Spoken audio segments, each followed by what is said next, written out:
আন্দোলন ছিল গণমানুষের অধিকার আদায়ের জন্য, আরেকটা আন্দোলন, আরেকটা সংগ্রাম হবে যার নেতৃত্ব দেবে বাংলাদেশের তালেবান, যার নেতৃত্ব দেবে কওমি মাদ্রাসার ছাত্ররা, যার নেতৃত্ব দেবে আলেম ওলামাদেরকে যারা মহব্বত করে তারা। আমি পরিষ্কার বলি, আগামীর গণ আন্দোলন যা হবে সেই গণ আন্দোলনের পরে আমরা বাংলাদেশে পরিপূর্ণ ইসলামী হুকুমত দেখতে পারবো ইনশাআল্লাহ। এর জন্যই কাজ করতে হবে। শুধু বক্তৃতা সমাবেশ করে ঘরে ফিরে গিয়ে চুপ করে বসে থাকলে হবে না।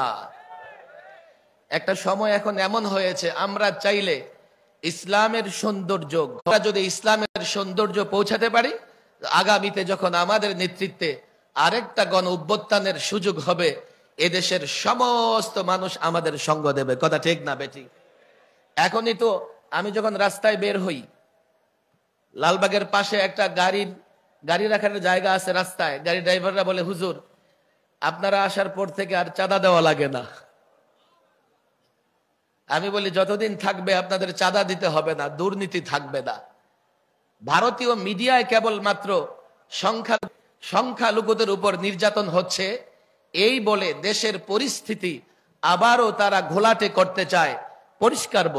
পরিষ্কার বলি, বিজয়, স্বাধীনতা আনা যতটা সহজ, তার চাইতে স্বাধীনতা রক্ষা করা কিন্তু ততটা সহজ নয়।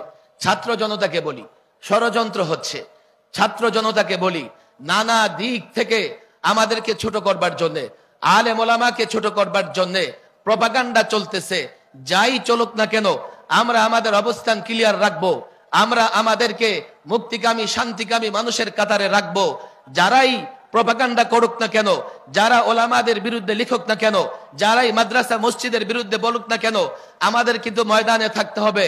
পরিষ্কার বলি, যদি ময়দান ছেড়ে দেই, আন্দোলন ছিল গণমানুষের অধিকার আদায়ের জন্য, আরেকটা আন্দোলন, আরেকটা সংগ্রাম হবে যার নেতৃত্ব দেবে বাংলাদেশের তালেবান, যার নেতৃত্ব দেবে কওমি মাদ্রাসার ছাত্ররা, যার নেতৃত্ব দেবে আলেম ওলামাদেরকে যারা মহব্বত করে তারা।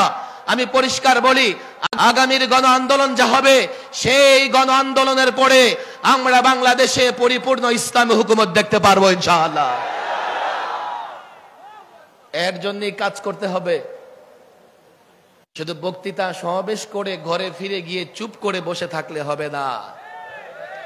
একটা সময় এখন এমন হয়েছে, আমরা চাইলে ইসলামের সৌন্দর্য, যদি ইসলামের সৌন্দর্য পৌঁছাতে পারি, আগামীতে যখন আমাদের নেতৃত্বে আরেকটা গণ অভ্যুত্থানের সুযোগ হবে, এদেশের সমস্ত মানুষ আমাদের সঙ্গ দেবে। কথা ঠিক না বেঠিক? এখনই তো আমি যখন রাস্তায় বের হই, লালবাগের পাশে একটা গাড়ি রাখার জায়গা আছে রাস্তায়, গাড়ি ড্রাইভাররা বলে, হুজুর আপনারা আসার পর থেকে আর চাঁদা দেওয়া লাগে না।